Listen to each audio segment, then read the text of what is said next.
Hello everyone, we're back again here at UTC Radio. I'm Laura Beth here on behalf of Revolution 96.2 and Soho Radio, and I'm very pleased to be joined by the Capitals. Hey, alright? I am, how are you?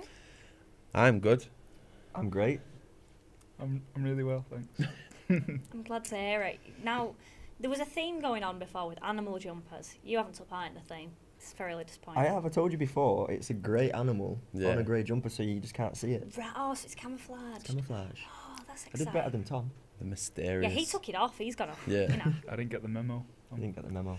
It's terrible. Slacking. You've not got an animal. Yeah, I've got Morrissey. He's even better than any animal. Morrissey is an animal. Person. No, well, he's a human. No, he's an animal. Like all of us. An animal.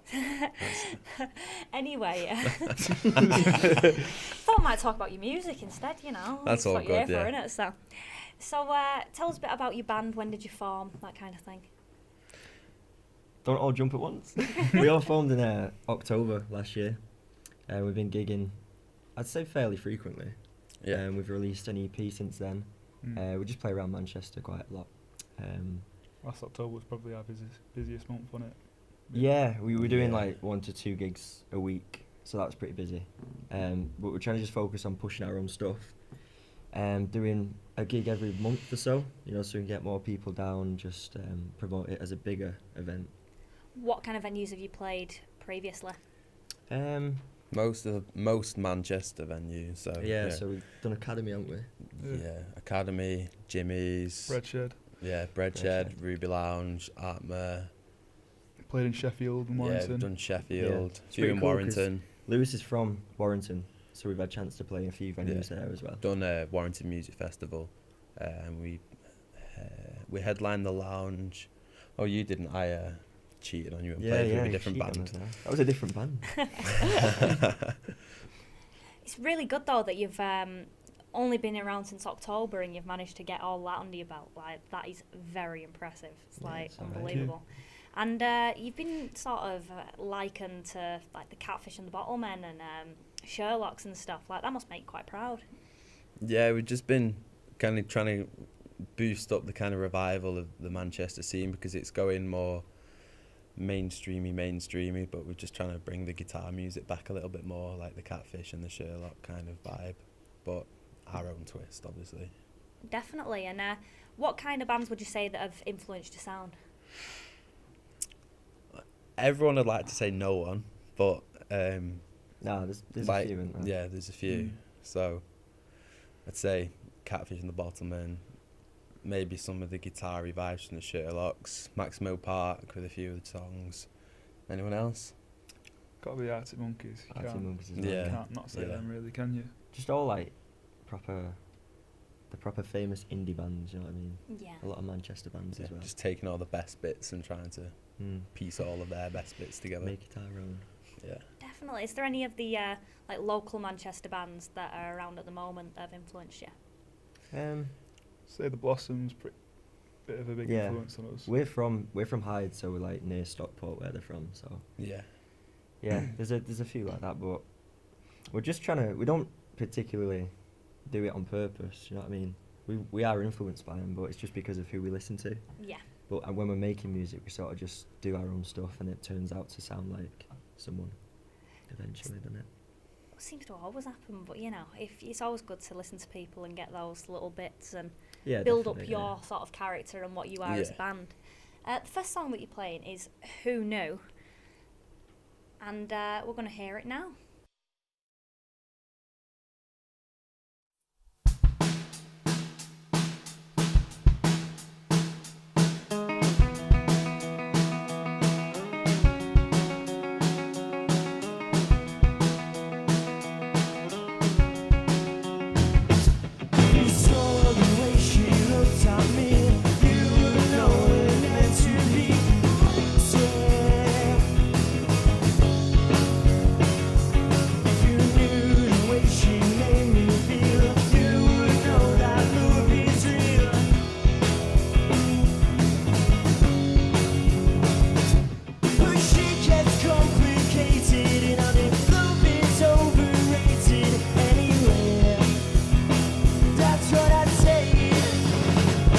We both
it a try. There's complications running through my mind.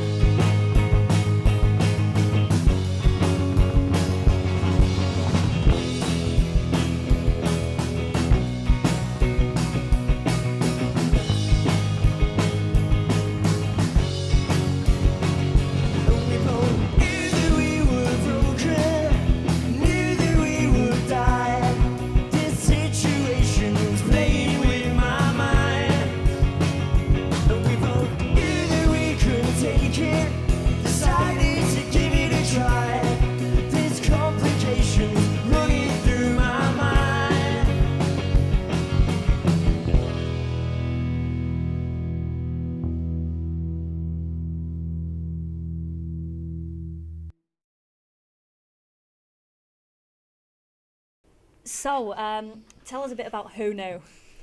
Who knew? Well, it's about a relationship, as most of our songs are about. Yeah, I don't know. It was a hard point because I was in a long distance relationship and it was just a bit like naff. Do you know what I mean? So it's just all the lyrics in there reflect that. Yeah, you have waves of writing songs. So we have a wave of kind of sad or like rebellious kind of songs. They come in a wave, and then a few months later, George will meet someone new, and there'll be a wave of happy songs, and then that cycle continues. That's where the songs come from. Yeah. Definitely lyric wise, which can show. What cycle would you say you're in at the minute? Happy. I'm on the way up. Yeah, I'm on the happy side. So that's all good. Yeah, the rest of this will kind of we'll talk about like George's stages in his life. Isn't it? Like, well, if you look at the songs we've been doing, so the songs we're doing are Who Knew, Sad, Lost in Translation, You Was Because She Wasn't English, and then Attention is the newest, Happy, Love Is a Game, Sad, and True. then Say Something, kind of. In between, innit? Yeah. But yeah, in terms of Who Knew, we had most of the guitar and the lyrics written out, and then we just came together.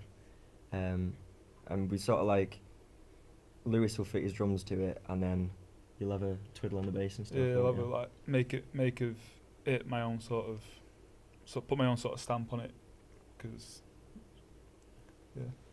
that's what you like doing. That's innit? what I like doing. You like putting your own stamp on things. Yeah, because George is the main songwriter of the band, so he'll sort of say, "This is what we're going for." Then we'll all sort of, Yeah, so because I work in the studio, so I my writing, my notepad, let's say, is recording it, and then I'll send it them. Then they'll have a listen, and then we get together, and then we sort of do it our own way, or their own way. You know what I mean? Because I don't like writing, like all the parts and that. What studio do you work at? It's called Audio Face in Okay. Hyde, where I live. Very nice. And what's your job there? It's a wide range, but in terms of the studio, I sort of engineer and stuff like that. So yeah, that's pretty good. It's what I want to be doing. It must be good for your band as well, I'm sure. Cause Definitely, the having amount of access money to studios. we should have put into a So studio, helpful. It's mad. It's the amount of time we spent there is mental, innit? Yeah, it's We like practice there as well. yeah, we practice and we just leave it like practice recording. So if we come up with a good idea while we're practicing, so just look back on it. Yeah. Done. There's a new Sometimes we song. can even record the practice, which is Yeah. very nice. Yeah. That's a lot different to a lot of people, because I know people who've like built their own home studios, because in the long run it's cheaper than paying for studio space. Yeah. But also they make quite a lot of money because they get people in and record for them and then mix their stuff and produce it and whatnot. And it's crazy like how much money they can make from it. It is. It's mad. And it'll be like they'll come in for like 2 or 3 days, and there's a lot of money in it, so it definitely is useful. I always tend to find bands that have access to one thing somewhere. I've found is that like when we're recording, I'll be like plugging all the cables in and like setting up and that. But like coming in, it's so nice because I'm just like waiting in there doing nothing, just having a drink, and then come in, it's all set up. It's proper good. I always feel like that. I always feel like I should get involved and help out, but I'm just kind of like, I time to sit chill, back, yeah. kick back. Let's have a listen to your next song, which I believe is Lost in Translation.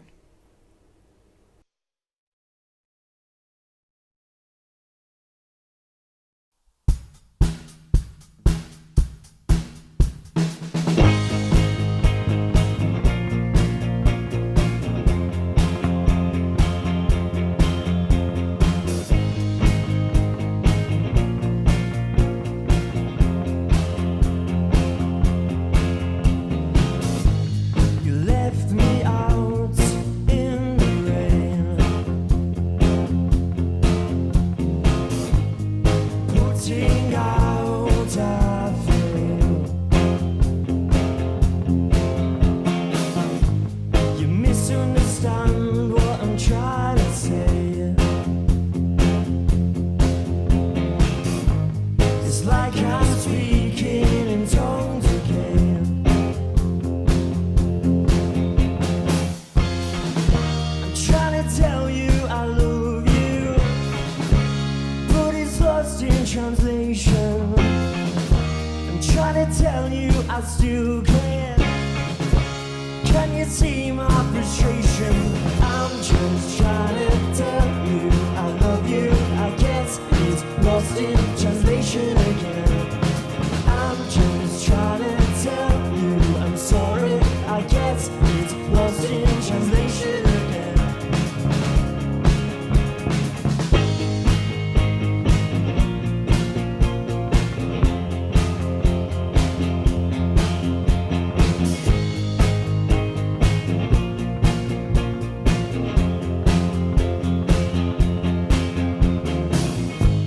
I'm trying my best to be my best, but you just focus on the negatives. What can I do to be heard when you ignore my every word? I'm trying to tell you I love you, but it's lost in translation. I'm trying to tell you I still care. Can you see my frustration? I'm just trying to tell you I love you. I guess it's lost in translation again. I'm just trying to tell you I'm sorry. I guess it's lost in translation again.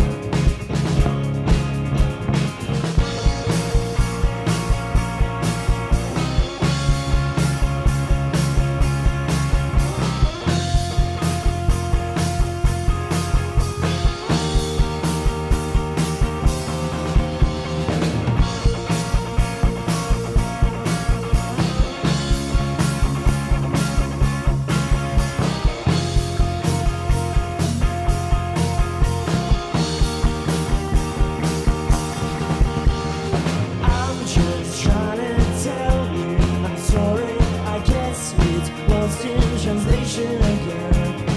I'm just trying to tell you I love you. I guess it's lost in translation again. I'm just trying to tell you I'm sorry. I guess it's lost in translation again. I'm just trying to tell you I love you. I guess it's lost in translation again.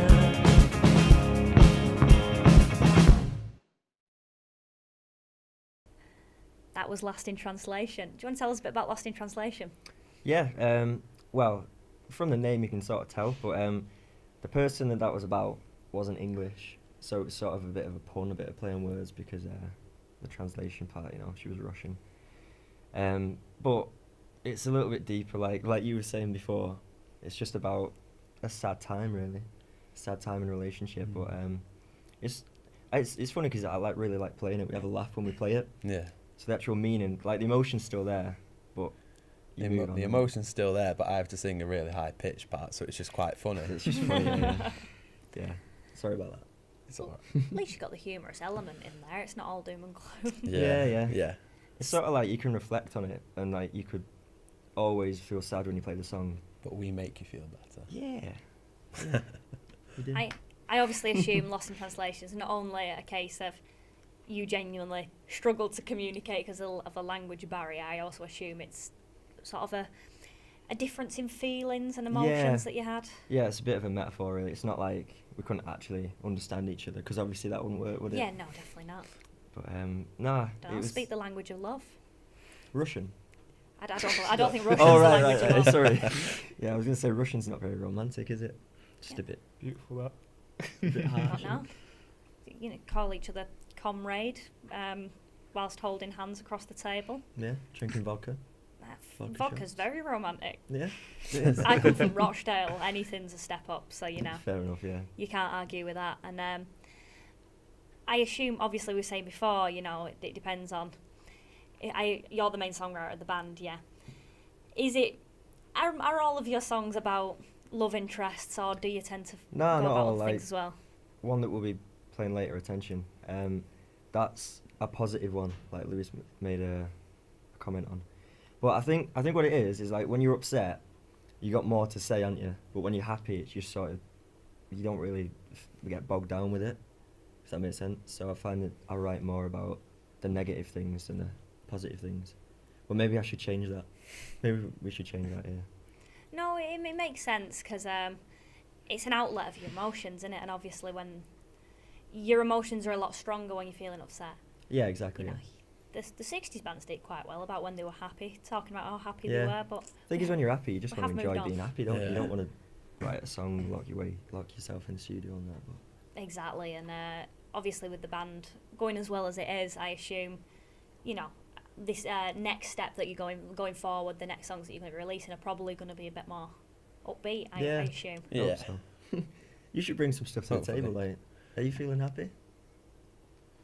I'm always happy. He You know looks like me. he was a no, wasn't You it? know That me. was a I'm no. always happy.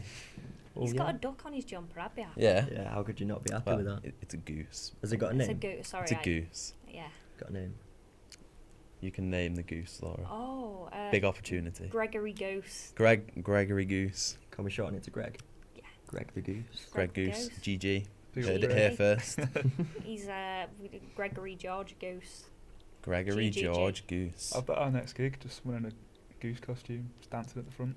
That'd be Okay. great. That's it, your band t-shirts need to have geese on them. Geese. Yeah. Easy geese. I'll try and get the Easy. boutique to sponsor the t-shirts. You know what? That'd be amazing. What's your next song? Your next song that we're going to hear is Attention.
is everything I never thought I needed. Feel my pulse to check my heart is still beating. Head over heels, how my heels are bleeding. I'm seeing visions of a life of freedom.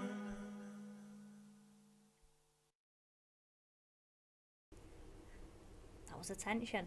So let's hear a bit about Attention. What was the ideas behind that? The idea for Attention was, without sounding big-headed, it was like we were finally ready for attention. So it's sort of like us, like we talked about before, having all these sort of opportunities, and then just sort of making a bigger step towards where we want to be. And it's sort of just reflecting on how we feel and how we're sort of confident in where we're going. You were obviously being a relatively new band.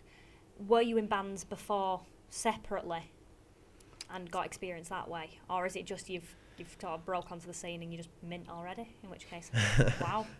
I've been in 2 or 3 bands before. Yeah, I've touched upon bands, but it's quite weird how we met. So Tom, bassist, wasn't like in the band at the start, so we were on like the website Join My Band, and I was on it for about a day or 2, and then I got a message from George saying like, "Oh, do you want to come and like have a bit of a play or something?" Like Tinder. Yeah, it's like Tinder for bands. And then, sorry Tom, that's your metaphor. But yeah, so me and George met up, and it was like the most awkward thing ever. Really and then it was like, really awkward until we brought beer. Yeah, and then yeah. So we like were sort of like more relaxed, weren't we? We both sat down and was just like looking at each other. Then George just went, "Do you know 7 by Catfish and the Bottlemen?" And I was just like, "Yeah." So he played that, and then he was just like, "Do you want a beer?" And then I was like, "Right, okay." Now we're sorted. Yeah, it was good. Yeah. And then Tom, we met you through.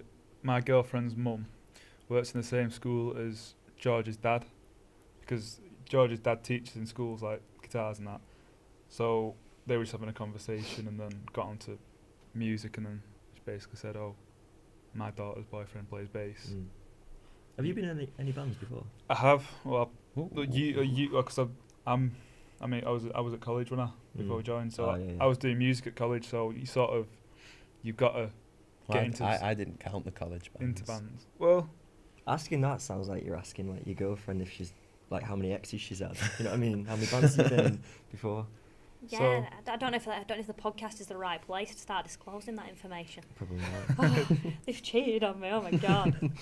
But funnily enough, you were saying about the joinmyband.com. Yes. The amount of bands I speak to now who have got together from off there, I Mm. think it is like the new way. Like, Definitely, yeah. I was literally on it for about a day, and then you messaged me. Same. I was just for like a week or expecting it to be like one of those like dead things where you put yourself on it and then you just never hear anything off of it. But then it took about a day for you to message me. I'm glad we did it. And just like Tinder, it was the perfect match. So you're from the same place, obviously, but you'd never met like before Well, this moment. That's the thing. Like, Yeah, I come from Warrington, which is about half an hour out of Manchester, and you're from Hyde, like Tom is. yeah. So Warrington's like between Manchester and Liverpool. So he's pretty much a Scouser, but we're about 6 miles out from Manchester. From the right side. From of the right Warrington. side, yeah. That's fair enough. we come from the You I'm, know. I'm not a Scouse. I'm sort too close to you now. I come to Manchester every day. I'm not a Scouse, I promise you. Nah, it just sort of winds him up, so we like saying it. It winds my mother up. Plus, you can't say chicken properly. Yeah, we once at a gig, I mentioned that. I said that he's pretty much from Scouseland, and then his mum came up after. She's like, "We're not Scousers." She's like proper like upset about it. Say chicken. Chicken. Oh, Or that was no, okay. we were expecting more of a chicken. I was kind of worried that might come out. If I put it Worried's in the word. conversation, I'd have like chicken and pasta. It's not Scouse. Yeah, oh, that's good. Got quite a neutral accent. Nah, sometimes rather than sometimes it like, slips out. all right, cocker, like as if I was Yeah. from Warrington. Yeah, it's going right. You know, it's fine. Your accent's fine. I've got the speech nailed I like it. I You love have to it. practice. every day. In front of the mirror, like. Chicken. Your next song is "Love Is a Game." Let's hear it now.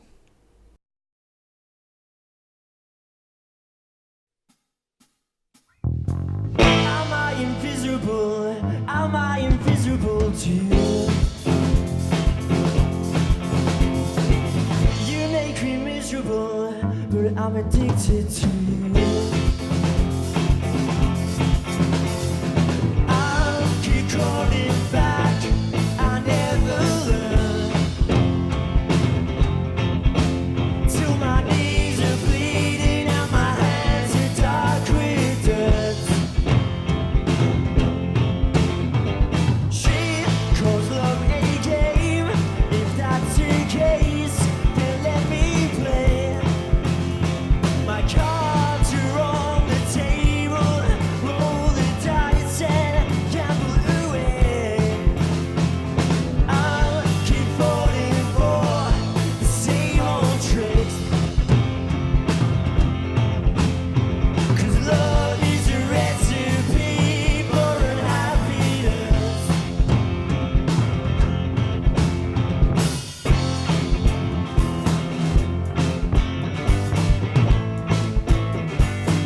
truth will cause me pain.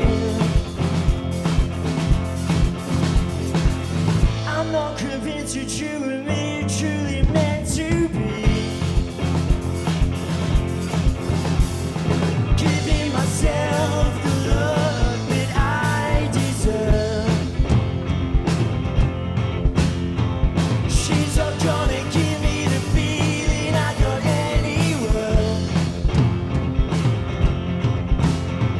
She calls love a game. If that's the case, then let me play. My cards are on the table. Roll the dice and gamble away. I'll keep falling for the same old tricks. 'Cause love is a recipe for unhappiness.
That was Love is a Game. Tell us a bit about the writing influences for Love is a Game. Love is a Game. That was it. Again, it was a bit of a metaphor because, or a bit of a pun, because it's like, you know, when you feel like you're being played by someone. So I just had the word, or should I say the sentence, "Love is a Game." I had that in my head, and I was just playing on the game part. So it's just reflecting on a bad relationship with a few puns and metaphors and stuff. I like that. And obviously, you being the lyric writer, is there any, going forward, is there any involvement from you two from the lyrics, or is that just solely left? No, we would we have written a few bits together, but Yeah. lyric-wise, we'd rather chip in. We all chip in. Because obviously, when we started, Lewis wasn't singing. Yeah. So that's a fairly new thing. Yeah. Well, it's the way it works is like George was saying, because he's in a studio, his recordings are like his notepad. So if he gets an idea, he'll just do it and then send it to us. It happens at the weirdest of times, you know, like sometimes you wake up at like 3 a.m. and then you're like, oh, I need to write this down. So if I'm in the studio, I might just get like inspired. I'll be there for an hour and write a song, but it's not always when these are there. Yeah. So it's we need to lock ourselves in the studio, don't we, for like a week and then see what comes out. What mainly happens is George has got like, say, a big spreadsheet full of like little riffs or what melodies or whatever he's written, and he say, I've done these. So me and Lewis will sit through and like, we like that, we don't like that, we like that, you know, maybe that'll work well there, or you know, whatever. Yeah. And then we sort of build from there. build from there. Is there sort of, as well going forward, is there going to be a case of, obviously you said that, you know, you're in the studio, sometimes you're on your own and you figure things out. Do you think there's going to be where you go into the studio all together and work on it in the studio? Because some people do that, but some people really hate that. The only reason I sometimes dislike that is because I work there as well. Yeah. So it's sort of like your chill times at work, and sometimes it's just good to get out of work, you know what I mean? But definitely, like, that's what I'm saying, like, if we just book a weekend in and we'll just bounce ideas off each other, see what we come up with. Yeah. That's the way to do it, isn't it? Yeah. Mm. Or we could just book a cabin in the woods and lock ourselves in there and write. Well, that's the start of every horror film, pretty much. Yeah, you don't need that. Go There's to a also some cabin in the creepy woods. basement in there, and I'd be pretty somebody happy has to with go it. down It'd and make look for a at good it song, and- though, wouldn't it? Yeah. It would. You know, if your bandmates got like eaten by some kind of monster. Yeah. At I least you told write good that songs. Which one of you would go first? I'm the brave one. First, I've where? got nothing on me, so I don't think I'd be much of a meal. I think Because there's always somebody in there who'd go it'd first. be between us. I'm the brave one. Go first as in go where? As in, like, the one to die first in the horror film. Probably you. Yeah, George, Yeah. actually, yeah. Then me and Tom would fight off the beast and then pick George back out of the beast. So, like, no That's legs good, left. because, you know, you've got, like, cheap studio time, so you don't want to be getting him eaten by a beast Yeah, and carrying then we'd the have to wogs. pay for a studio. You've got to look after him. Yeah. It's true. And have you got any gigs coming up in the future, or the near future, that you Yeah, want to talk we're about? we're playing Jimmy's on the 25th of March. Love Jimmy. Yeah. We're headlining, so that should be a good gig. Yeah, it's part of Pentatonic Magazine's Sunday sessions. Okay. So that should be good. Definitely. People have picked you up quite quickly, ain't you? These, obviously Pentatonic magazine. The fact that you're getting on these bills as soon as you have. Mm. That Yeah, is- it's pretty decent, isn't it? Yeah. We're pretty lucky, pretty fortunate in that, because I know a lot of people. It's sort of like building up your network, innit? So we've been fortunate to sort of do that pretty early on. So we'll just see where that takes us, because you can only increase your networking, can't you? Yeah. I think it helps that both me and Lewis are in town in Manchester as well, you know, sort of doing Yeah, music we're things. both at music unis. Because Yeah, a we've lot got- of we've the got- colleges have a lot of network. Got What a lot of unis are you at? contacts. I go BIM. Yeah, and I'm at SSR. I know. BIM and Yeah. SSR know 'em well. I know Yeah. so many BIMers. I had an SSR person on my show this morning as well. All right. We'll talk about that later. No one's interested. No one cares. Your final song that you're going to be playing is Say Something. So let's give it a spin.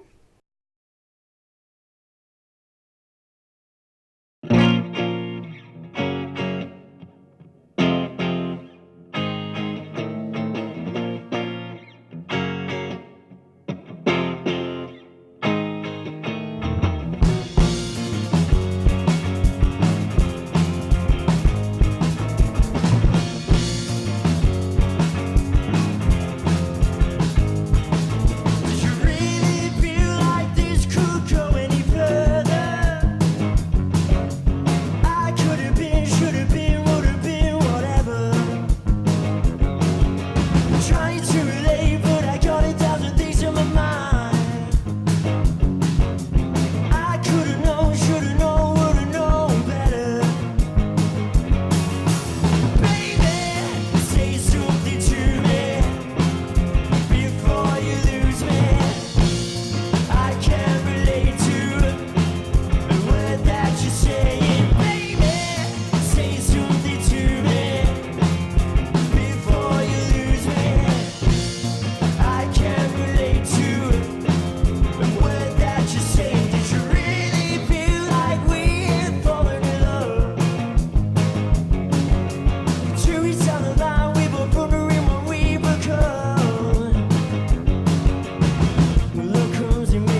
that was Say Something. Do you want to talk about the writing influences for Say Something?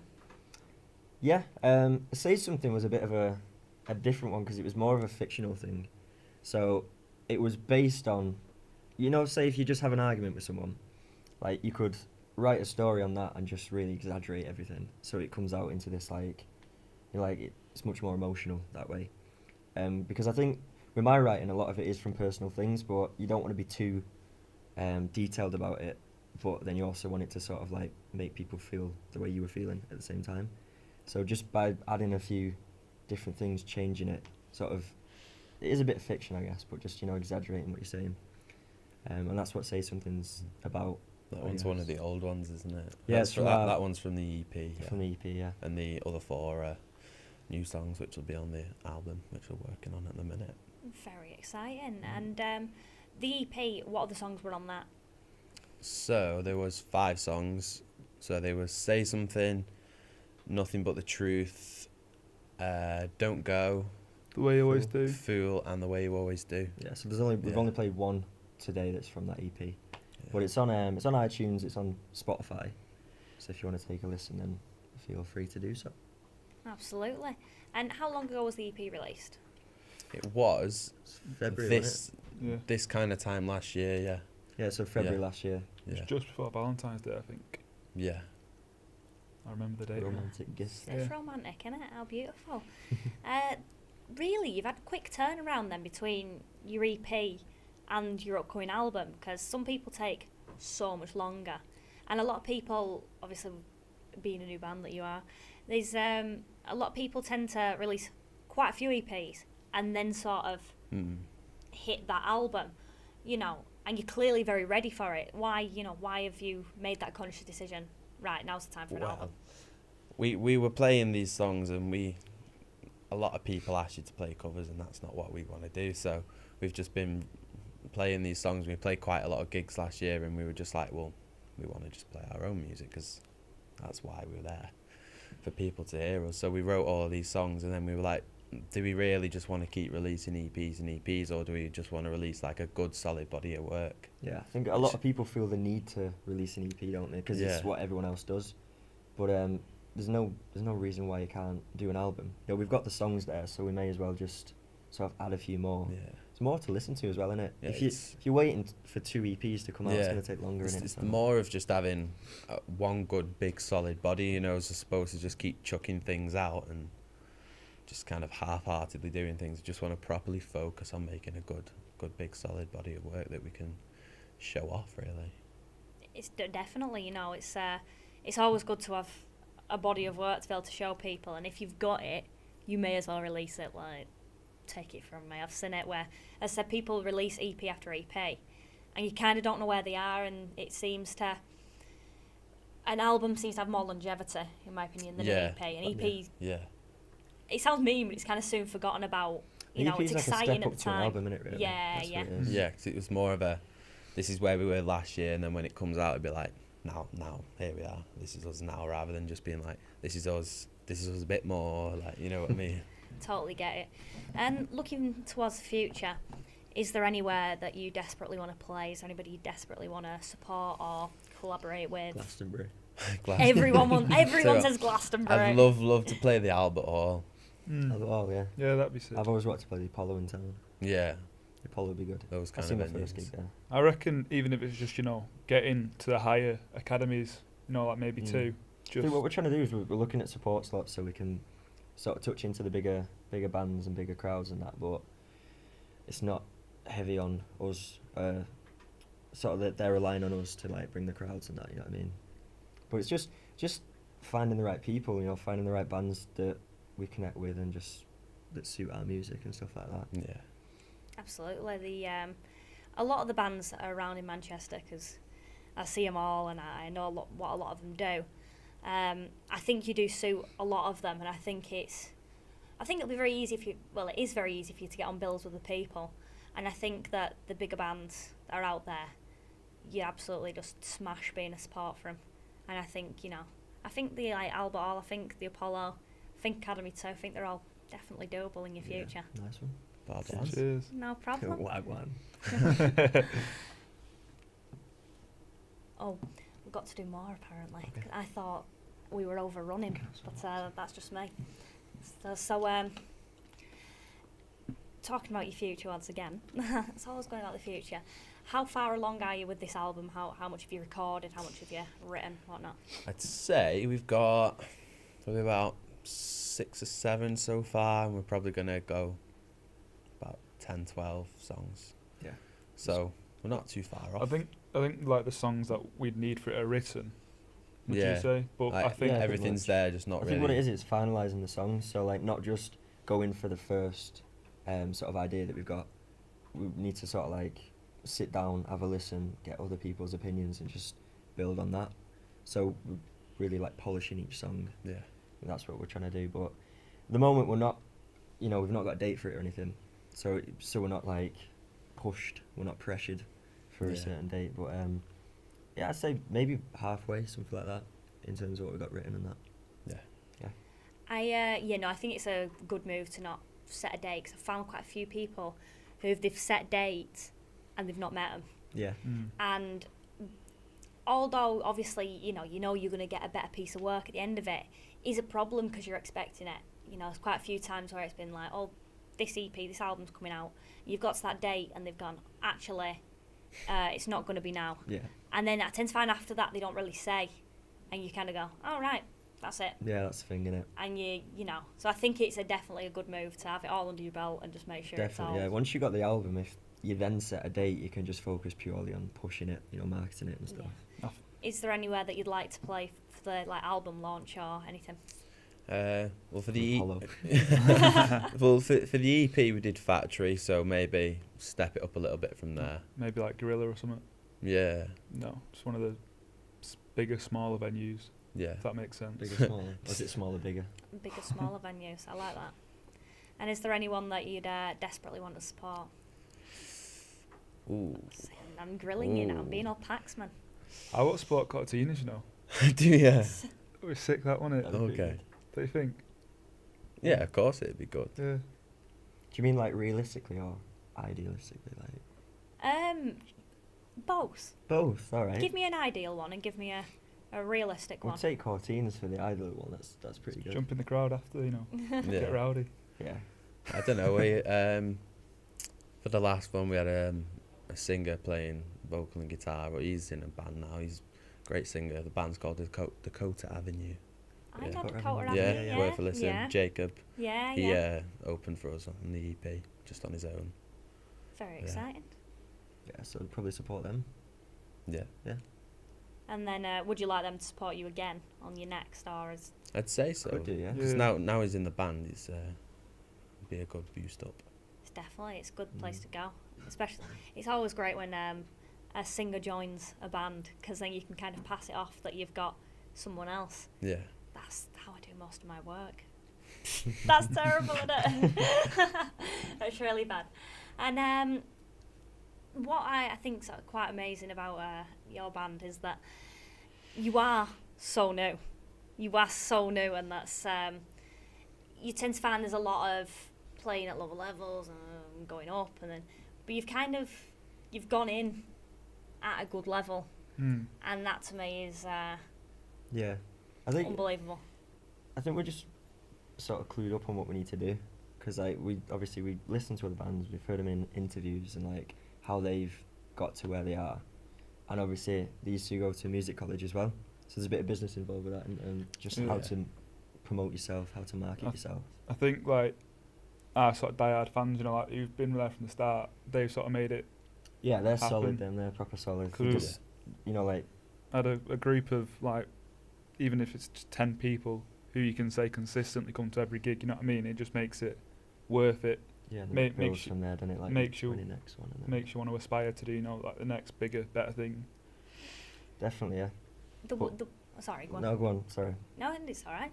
The way you have marketed yourself is like, I'm not surprised that you've been compared to the Sherlocks, because I always say when people ask me like, oh, what bands are doing like good with their social media and stuff, I always say Sherlocks. I think they're Yeah. dead on it. They're so on it, and that's proof from the fact that they've kind of come in and now they're like on the main playlist on like Radio X and stuff. Yeah. It's, you know, it's not uncommon to hear them played on the radio and things like that. And, you know, they're supporting big people and they're playing very big gigs of their own. And it's definitely because of their promotion, and I see a very similar side to you. Yeah, I mean, I'm not too sure with the kind of band to get our name boosted up on a you know what they did with the list for the festival. Oh yeah. Oh yeah, I'm not sure we're that too fussed about making that much of a fuss about. We want to be higher than you, but yeah. Like, what was that? They were on the lineup for a festival, and you know how they're all listed in tiers. They were on like the 3rd tier, and they got it swapped with a different band. I can't remember who got Oh, right, 'cause swapped they down. wanted the Yeah, they bigger- were like, Yeah. we want to be on the 2nd tier, and they moved the other band down. No way. If you were that Yeah. other band, you'd be pretty gutted, wouldn't you? Yeah.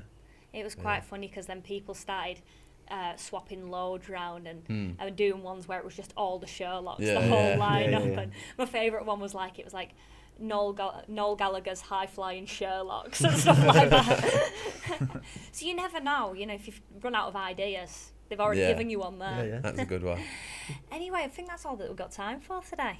Well, thanks for Alright. having us. It's always Cheers. rubbish when Yeah, it's thanks over, for it having makes me sad. Don't you worry. This has been the Sherlocks. They've been excellent, as they always... Been who? Oh Sherlocks. my God. We should stop talking about them. Stop talking about them.